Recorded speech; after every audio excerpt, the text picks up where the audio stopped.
আসসালামু আলাইকুম। School college কিংবা চাকরির ক্ষেত্রে পাসপোর্ট সাইজ ছবির প্রয়োজনীয়তা অনেক। এই পাসপোর্ট সাইজ ছবিটা যদি আপনার হাতে থাকা স্মার্টফোনের মাধ্যমে তৈরি করে নিতে পারেন তাহলে বিষয়টি কেমন হয়? নিশ্চয় চমৎকার। আজকের এই ভিডিওতে এই চমৎকার বিষয়টি করে দেখাবো। আপনাদের সাথে আছে আমি নাজিমুদ্দিন। আপনারা আছেন ইউটেক চ্যানেলের সাথে। এই চ্যানেলে যদি প্রথমবার হয়ে থাকেন প্লিজ সাবস্ক্রাইব করে রাখুন। পাসপোর্ট সাইজ ছবি তৈরি করার জন্য আপনাদের থেকে সর্বপ্রথম একটি ভালো মানের ছবি তুলে নিতে হবে। যথেষ্ট আলোর মধ্যে ছবি তুলে নেবেন, ঠিক আমার পাশে থাকা স্ক্রিনের মধ্যে দেখতে পাচ্ছেন। এরপরে এই ছবির ব্যাকগ্রাউন্ড আমাদেরকে রিমুভ করতে হবে। রিমুভ করা একদম সহজ কাজ, একটা আছে কিন্তু রিমুভ হয়ে যাবে। তো রিমুভ করার জন্য আপনারা যে কোনো একটি ব্রাউজারে কিংবা গুগলে প্রবেশ করবেন। গুগলে প্রবেশ করার পর রিমুভ বিজি লিখে চার্জ করে দিবেন। তখন আপনাদের সামনে ঠিক এই ওয়েবসাইটটা চলে আসবে। ওয়েবসাইটের উপর ট্যাপ করবেন। তো ট্যাপ করার পর একটু নিচের দিকে আসলে দেখতে পারবেন আপলোড ইমেজ নামে একটি অপশন রয়েছে, আপনারা সেই অপশনে ট্যাপ করে দিবেন। তো ট্যাপ করার পর এখানে গ্যালারিটা শো করবে, দেন আপনাদের যে ছবিটা রয়েছে সেটা আপনারা গ্যালারি থেকে চয়েস করে দিবেন। ওকে, আমি আমার ছবিটা কিন্তু এখানে আপলোড করে দিয়েছি। দেখতে পাচ্ছেন এখানে প্রসেসিং চলবে। তো এখানে কিন্তু নিখুঁতভাবে সেকেন্ডের মধ্যে কিন্তু আমার যে ছবিটা রয়েছে সেটার ব্যাকগ্রাউন্ডটা রিমুভ করে দিয়েছে। তো এবার এখানে ডাউনলোড অপশানে ক্লিক করে ডাউনলোড করে নেবেন। আপনাদের ছবিটা ডাউনলোড করা হয়ে গেলে আপনারা এখান থেকে ব্যাক করে দিবেন। ব্যাক করার পর আপনাদের থেকে আরও একটি অ্যাপসের প্রয়োজন হবে। তো অ্যাপসটি কিন্তু আপনারা গুগল প্লে স্টোরে খুবই সহজে পেয়ে যাবেন। তো গুগল প্লে স্টোরে যাওয়ার পর আপনারা এখান থেকে চার্জ করবেন পাসপোর্ট সাইজ ফটো মেকার। এটা যখন চার্জ করবেন তখন আপনাদের সামনে এই অ্যাপসটি চলে আসবে। অ্যাপসটিকে আপনারা সিম্পলি ইনস্টল করে নেবেন। আমি ইনস্টল করে রেখেছি, এখান থেকে আমি সরাসরি ওপেন করে দিচ্ছি। তো আপনারা যখন নতুন ওপেন করবেন এখানে আপনাদের পারমিশন চাইবে, অ্যালাউ করে দিবেন। তো এরপর এখান থেকে স্টার্ট বাটন দেখতে পাচ্ছেন, এখানে ট্যাপ করবেন। তো ট্যাপ করার পর এখানে তিনটি অপশন রয়েছে। প্রথম অপশনটি হচ্ছে সিলেক্ট টাইপ। তো এখান থেকে সিলেক্ট টাইপে ক্লিক করে তিনটি অপশন পেয়ে যাবেন। একটি হচ্ছে পাসপোর্ট, ভিসা আর একটা হচ্ছে কাস্টম সাইজ, অর্থাৎ আপনার ইচ্ছা অনুযায়ী। তো আমরা যেহেতু পাসপোর্ট ছবি তৈরি করব তার জন্য এখানে পাসপোর্টে ক্লিক করে দিলাম।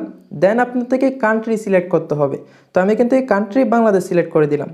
বাংলাদেশ সিলেক্ট করার কারণটি হচ্ছে এক এক দেশের পাসপোর্ট সাইজ এক এক রকম। এরপরে আমাদের যে ছবিটা আমরা রিমুভ করেছি সেই ছবিটা আমরা সিলেক্ট করব, গ্যালারিতে ক্লিক করব। তো পিছনে ব্ল্যাক যে ছবিটি দেখতে পাচ্ছেন এটাই কিন্তু আমাদের রিমুভ করা সেই ছবিটি। তো আমরা ক্লিক করব। ক্লিক করার পর এখানে স্ক্রিনে এভাবে শো করবে। দেন এখান থেকে ডান করে দিবেন।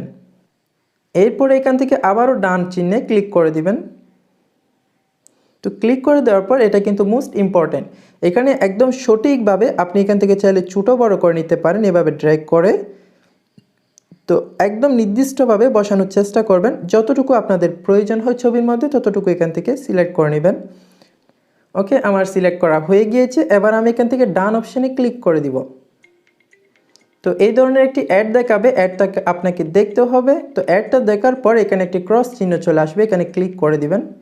তো দেখতেই পাচ্ছেন ছবিটি কিন্তু স্ক্রিনে অলরেডি চলে এসেছে। তো এখন আমরা ব্যাকগ্রাউন্ডটা যদি চেঞ্জ করতে চাই ছবির ব্যাকগ্রাউন্ড, তাহলে বিজি চেঞ্জার যে অপশানটি রয়েছে সেখানে ক্লিক করবেন। তো ক্লিক করার পর বিজি কালার নামে আরেকটি অপশান রয়েছে, এখানেও ক্লিক করে দিবেন। তো এখানে দেখতে পাচ্ছেন আপনি চাইলে বিভিন্ন কালার এখান থেকে চয়েস করে দিতে পারেন। সিম্পলি আমি এই কালারটি দিয়ে দিচ্ছি। দেন এখান থেকে ডান অপশানটি রয়েছে, এখানে ডান করে দিবেন।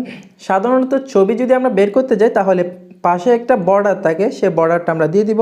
তার জন্য এখানে বর্ডার অপশান রয়েছে, এখানে ক্লিক করব। ক্লিক করার পর সাদাটা আমরা সিলেক্ট করে দিব।